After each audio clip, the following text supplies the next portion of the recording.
All right, New York's Governor Kathy Hochul is not shy about issuing all kinds of orders, but her latest has raised just about everybody's eyebrows. Mine included. She says that the over 5 million Republicans in her state, New York State, should all just hop on a bus to Florida and leave because they're not welcome in New York State. Now, at a rally Monday night, here's what she said. We're fighting to bring government back to the people and out of the hands of dictators. And we're here to say that the era of Trump and Zeldin and Molinaro, just jump on a bus and head down to Florida where you belong, okay? Get out of town.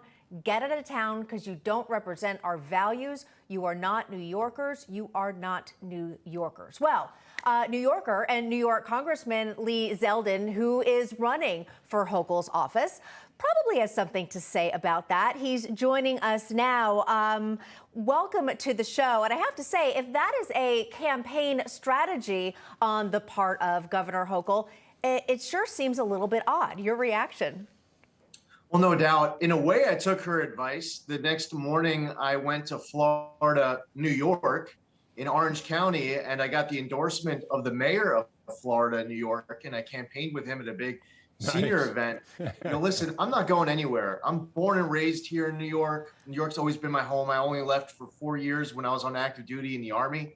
I'm raising my family here, and I am going to fight with millions of other New Yorkers who want to save our state. That's why I'm in this race. We are all in. And really, if you want to be the governor, you have to be willing to be the governor for all New Yorkers. And in this country, in this state, if you have a problem with someone who steps up and wants to run against you or people who don't agree with you, you can have a debate, you can have a disagreement, but you don't have the authority to just not represent them and try to toss them out.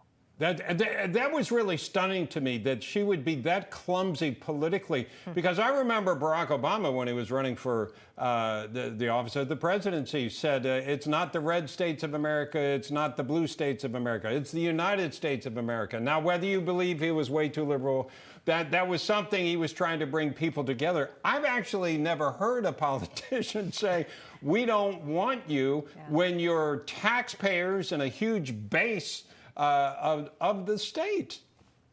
Yeah, understanding who we're working with here, though, with Kathy Hochul, and she just finished her 1-year anniversary since she got sworn into office. I'm doing everything in my power to make sure there will be no second-year anniversary next August.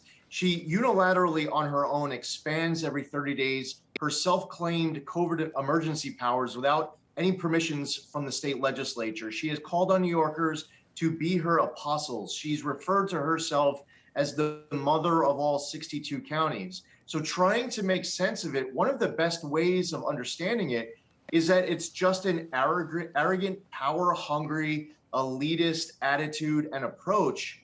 And that is how you end up with people who would say something like this if that's where they are in the head. Yeah, I want you to listen to this, because it does seem sometimes that rhetoric comes from the top, it trickles down, and Kathy Hochul might be borrowing some rhetoric from our very own president. This is what Mr. Biden said at a DNC event last night. What's happened is there are not many real Republicans anymore. By the way, your sitting governor, he's a Republican you can deal with. We disagree. No, I'm serious. But at least he's within the mainstream of the Republican Party. I respect conservative Republicans. I don't respect these MAGA Republicans. I seem to recall that the president partially ran on bringing the nation together. Oh, yeah, and I was there at his swearing-in ceremony, and this was a key theme of his inauguration address. It was a key theme of his campaign when he was running in 2020. And if you're going to be the president of the United States, you're the president of all people. And with regards to my political opponents, people who might disagree with me on issues, I don't want them to be silenced where they don't have a social media account. They're not allowed to have a voice. They're not allowed to have opinions and beliefs, and that I just don't respect them if you disagree with me. Right. As a conservative, we don't say that liberals don't have a First Amendment freedom of speech right. We believe in where we stand, and we want to have that debate. We believe that actually our country is better served where we speak up on what we believe, and you end up with a better legislative product because you actually vetted this stuff out. But unfortunately, on the left, they've reached a point where all that's left is just to call your political adversaries terrorists. That's what they do in third world nations, not here.